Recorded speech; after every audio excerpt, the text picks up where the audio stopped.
Bom dia, irmãos, graça e paz. Bem-vindos a esta devocional desta quarta-feira, 27 de maio de 2020. Palavra de Deus do livro dos Atos dos Apóstolos, capítulo 1, a partir do versículo 4, diz assim: E comendo com eles, determinou-lhes que não se ausentassem de Jerusalém, mas que esperassem a promessa do Pai, a qual disse ele: de mim ouvistes.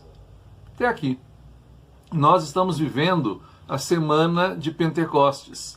Domingo próximo, o cristianismo celebra o dom, a graça, a ventura do derramamento do Espírito Santo sobre a igreja lá nos primórdios, aquele evento único e irrepetível que marcou a vida da igreja e, por assim dizer, trouxe à luz a igreja de Cristo e transferiu, por assim dizer, a igreja do senhorio de Moisés para o senhorio de Cristo. Ao mesmo tempo, deu à igreja esta presença permanente do Espírito de Deus na vida da igreja, na dinâmica da igreja, na vida de cada crente, na vida de todo santo, e assim o Espírito Santo tornou-se a alma vivente da igreja, e a igreja passou a viver por este Espírito, por esta força, por essa presença, por essa graça, por esse poder indescritível. Então nós estamos celebrando, vamos celebrar no domingo próximo, o dia de Pentecostes.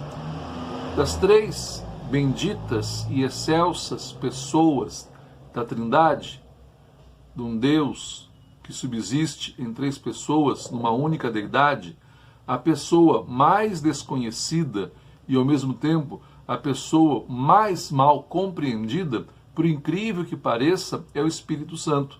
Muitíssimas vezes nós esquecemos que o Espírito Santo é uma pessoa que tem vontade, tem sentimento, é inteligente e comunica-se, interage, ele dá-se a conhecer, abre um diálogo com aqueles aos quais ele pertence ou nos quais ele está presente depois da regeneração. Portanto, o Espírito Santo é uma pessoa com a qual nós nos relacionamos. Assim como nos relacionamos com a pessoa excelsa e bendita do Senhor Jesus, Deus humanado, assim também nós nos relacionamos com o Pai, de onde promana toda a divindade. Mas o Espírito Santo é também uma pessoa. Infelizmente, nós, por uma teologia, às vezes, descolada das Escrituras, tudo que nós ouvimos dizer e tudo que nós testemunhamos em muitas outras comunidades são os assim possíveis fenômenos do Espírito. Fenômenos que ora são chamados de dons, ora são chamados de graças, ora são simples fenômenos, como oração em línguas, visões, pretensos rodopios, sentimentos físicos, assim por diante. Conquanto não tenho nenhuma autoridade para negar a realidade dessas coisas, mas o Espírito Santo não foi dado à igreja para estas coisas, para essas experiências. Elas podem acontecer, inclusive em dias de avivamento, e não há um único reformado, maduro e adulto que poderia negar isso em face de tantas evidências, dentre as quais de um grande puritano, como por exemplo Jonathan Edwards, que diz que nos dias do seu ministério, quando houve um grande avivamento, do qual ele mesmo foi instrumento, ele foi capaz não só de ele mesmo experimentar, mas de testemunhar muitas manifestações daquele Espírito, daquela descida, daquela visitação especial do Espírito Santo naquele tempo, na vida da sua igreja. Conquanto eu quero chamar a sua atenção que o mais importante é conhecermos a doutrina do Espírito, é conhecermos a pessoa do Espírito, é conhecermos como o Espírito de fato age, porque ele foi dado como um dom, porque ele foi dado como uma presença contínua na igreja. E eu quero chamar a sua atenção para pelo menos 4 rapidíssimas verdades para esta manhã. A primeira delas é que o Espírito Santo foi nos dado para que até a volta de Jesus nós permaneçamos fiéis ao conteúdo da revelação bíblica. Porque ele não só inspirou cada uma das palavras das Escrituras, como ele também é o seu mais fiel intérprete. E mais ainda, é ele mesmo quem ilumina a nossa mente para que nós compreendamos mais proximamente possível da verdade o que o texto diz. Ao mesmo tempo, ele foi dado à igreja para que, à luz desse mesmo evangelho, nós jamais nos esqueçamos das palavras de Jesus, dos ensinamentos de Jesus, das promessas de Jesus. Portanto, o Espírito Santo foi dado para permanecer unido ao ministério da palavra, à leitura das Escrituras, ao ensino da Bíblia para o povo. Segunda coisa importante, o Espírito Santo foi dado à igreja como o princípio da unidade. A unidade que existe entre o povo de Deus não tem nada a ver com pactos denominacionais, com confissões de fé ou com qualquer outra coisa estabelecida por um concílio ou por qualquer autoridade humana visível. O que dá unidade à igreja é o Espírito Santo. Ele que encaminha os nossos corações para aquelas verdades centrais, irredutíveis e irrenunciáveis, como, por exemplo, aquelas que estão esculpidas no credo apostólico. Portanto, somos cristãos na medida em que cremos em cada uma daquelas verdades. As outras verdades doutrinárias, as quais fazemos bem em esposar, em descansar os nossos corações, ainda que não sejam de todo secundário, elas não são essencialmente necessárias para que todos compreendamos ou aceitemos.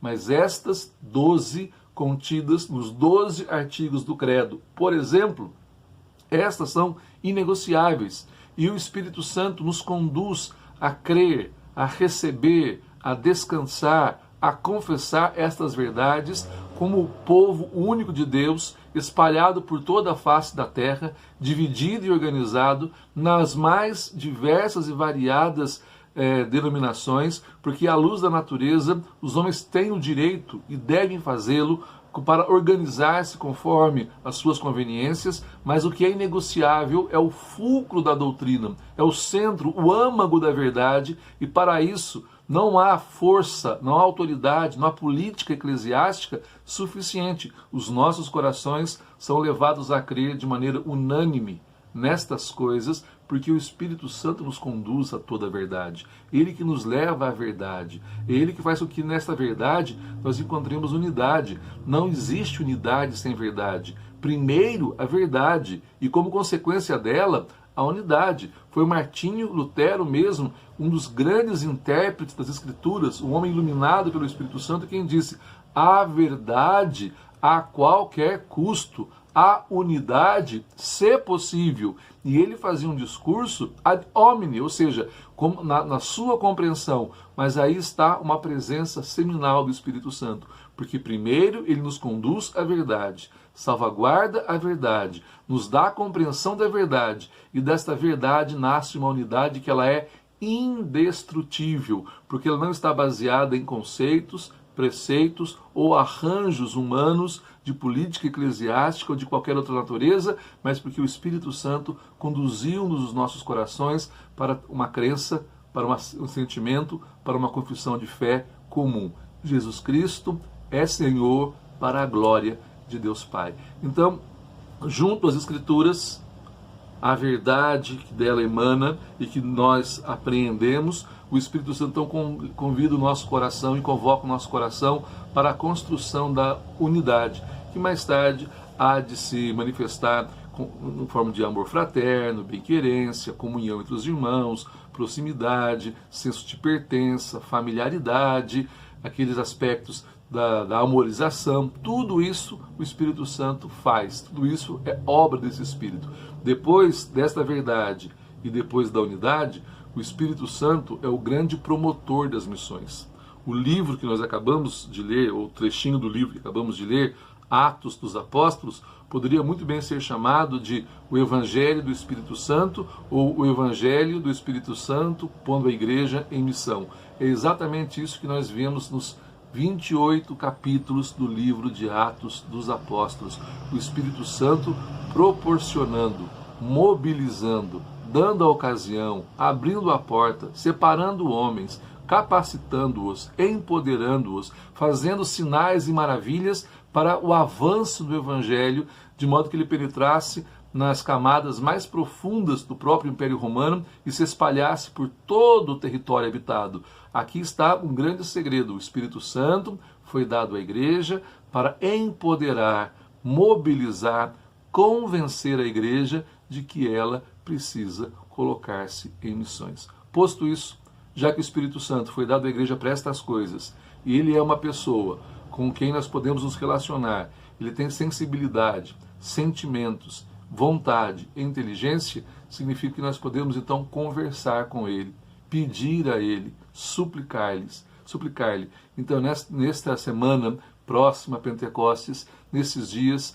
vamos suplicar ao Espírito Santo, primeiro, que ele nos convença de toda a verdade, que ele nos leve a abraçar a verdade, que ele nos clareie as Escrituras, que ele ilumine, sature a nossa mente com a sua palavra, que ele nos dê profundo conhecimento e compreensão da sua vontade e da mente santíssima de Deus, mediante a sua palavra, e assim possamos harmonizar as nossas vidas com tudo que as Escrituras preceituam da vontade de Deus para o homem. Segundo, que ele nos faça construir a unidade a partir da verdade.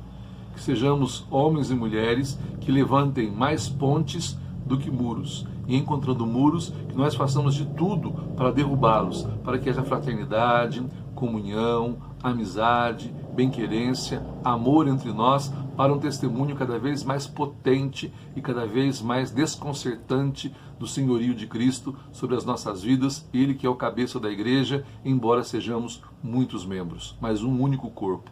E terceiro, que nós compreendamos que o Espírito Santo está na igreja, está presente na vida da igreja, para levar-nos a este testemunho de Cristo às nações, por meio da missão ou por meio das missões. Com esses três aspectos, nesta manhã, eu concluo a minha devocional, convidando-o para que você se abra ao Espírito Santo, para que você suplique o Espírito Santo, para que você dialogue com o Espírito Santo, para que você peça luz, graça, poder, força, intrepidez, audácia, mas também a alegria da salvação e amor no coração. Amanhã, se Deus assim permitir, continuarei com outros aspectos da presença do Espírito Santo na vida do crente e da igreja para melhor compreensão da nossa relação com essa terceira, excelsa, bendita e feliz pessoa da Trindade Santíssima, o Espírito Santo. Vinde, Espírito Santo, e enchei, renovai a face da terra.